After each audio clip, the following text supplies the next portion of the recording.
প্রথম ইনিংসে বাংলাদেশ তাদের প্রত্যাশাটা পূরণ করতে পারেনি। শুরুতে মনে হয়েছিল গতকালকে ব্যাটিং শেষে যে আমরা একটা বড় ধরনের স্কোর দেখতে পাচ্ছি 450 থেকে 500 রানের মতো, কিন্তু আজ সকালে লিটন দাস, মেহেদী হাসান মিরাজ, মুশফিকুর রহিমকে যথেষ্ট সঙ্গ না দেওয়ার কারণে স্কোরটা বাংলাদেশে বড় হতে পারেনি। আমরা এই নিয়ে কথা বলবো আমাদের ইন্ডিপেন্ডেন্ট টেলিভিশনের জ্যেষ্ঠ ক্রীড়া সাংবাদিক মাঝহার ইসলামের সঙ্গে। মাঝহার, বাংলাদেশের ব্যাটিংটা কি তুলনামূলক সমর্থকদের জন্য হতাশার কিনা? অবশ্যই হতাশার। আপনি যদি রান দেখেন যে 400 পার হয়েছে, খুশি হবেন।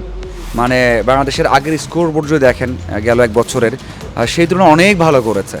কিন্তু যে উইকেট ছিল, যে মোমেন্টাম ছিল, বাংলাদেশ 550 করতে পারতো, 600 করতে পারতো, সেটা করতে পারেনি। কারণ মিরাজ এবং লিটনের জন্য আমি স্পষ্ট ভাষায় বলি, 338 4 উইকেটে বাংলাদেশ দল শুধুমাত্র 24 রান 6 উইকেট হারিয়েও 300 করেছে, মানে 250 পার করেছে। তো সেখানে এমন উইকেটে আপনি যখন উইকেট দিয়ে আসবেন, উইকেট মানে নিতে কষ্ট হচ্ছে বোলারদের, খুব ভালো বল করে উইকেট পাচ্ছেন না, সেখানে উইকেট দিয়ে আসলে তো আপনি 400 বার করতে পারবেন না। একটা পর্যায়ে কী হয়েছে, আপনি 400 করতে পারেন না। যদি কোনোভাবে 29 রানের পার্টনারশিপ না হতো, রানা এবং তাসকিন 28 রান না করতেন, তাহলে তো 400 হয় না ভাই। 550 রানের জায়গায় আপনি 400 করতে পারছেন না।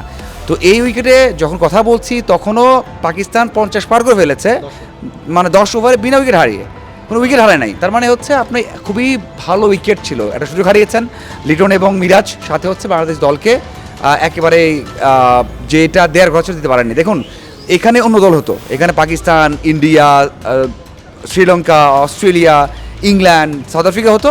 এখান থেকে আমরা 550 চিন্তা করেছি, 500 চিন্তা করেছি, ওরা চিন্তা করতো 600, 650 চিন্তা করতো। কারণ তারা প্রথম ইনিংসেই ম্যাচটা ডিফাইন করে ফেলতো যে আমরা হারবো না, অ্যাটলিস্ট আমরা হারবো না। যদি তারা 400-500 করে, ম্যাচ 4 ডেতে যাবে, ড্র হবে। তো বাংলাদেশের সেই সুযোগ ছিল যে প্রথম দিন, মানে প্রথম ইনিংসেই কনফার্ম করা যে আমরা অ্যাটলিস্ট ম্যাচ হারছি না, আমরা ড্র করবো অথবা জিতবো। তো বাংলাদেশ সেই সুযোগটা হাত ছাড়া করেছে শুধুমাত্র মিরাজ এবং লিটনের জন্য। পাকিস্তান তাদের বোলারদের, পেসারদের অ্যাটাকে তুলনামূলক খুশি হবে। যেমন পাকিস্তানের ওপেনাররা ব্যাটিং করতে নেমে অনেকটা ওয়ান ডে স্টাইলে রান তুলছেন। দ্বিতীয় সেশনের বিরতির আগ পর্যন্ত তারা 10 ওভারে 50 রান তুলেছেন। আমাদের নাহিদ রানা অনেকটাই ফর্মে রয়েছেন, অনেকেই আশা করছেন যে নাহিদ রানা দারুণ বোলিং করবেন। তার কিছুটা প্রতিফলন আমরা দেখতে পেয়েছি নাহিদ রানার প্রথম ওভারে, এবং প্রথম ওভার প্রথম বলেই তিনি ওপেনার আজান আইওয়াজকে একটি বাউন্সার মেরেছেন, যেটি তার মাথায় আঘাত লাগেন। মাঝার, আপনার কি মনে হয় নাহিদ রানা কি এখানে এক্সপেক্টর হতে পারে কিনা বাংলাদেশের জন্য?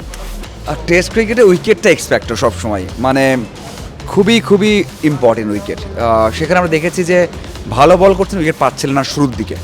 তো নাহিদ রানা কেমন উইকেট পাবে এরপরে, সেটা খুবই ইম্পর্টেন্ট। এবার মাথায় রাখতে হবে যে উইকেট চেঞ্জ হবে, হয়তোবা থার্ড ডের শেষের দিকে স্পিনাররা সহযোগিতা পেতে পারে, তখন পেসাররা তেমন উইকেটের সহযোগিতা পাবে না, তখন তো অন্যরকম হতে পারে। বল পুরনো হয়ে গেলে পুরনো বলে বল করা খুবই টাফ বিষয়।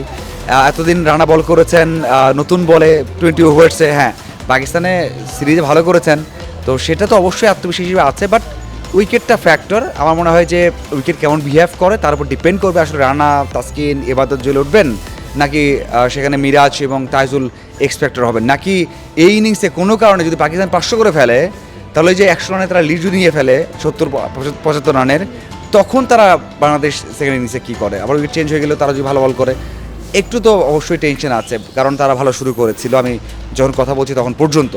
তো আমার মনে হয় যে হ্যাঁ, অবশ্যই এক্সপেক্টেড হতে পারে, কারণ যেহেতু আত্মবিশ্বাস আছে, তাকে ফেস করতেও ভয় ফিল করে ব্যাটাররা। আপনি যদি দেখেন ম্যাক্সওয়েল, ওয়ার্নার, তারাও কিন্তু অনেক ঢুকেছেন পিএসএলে।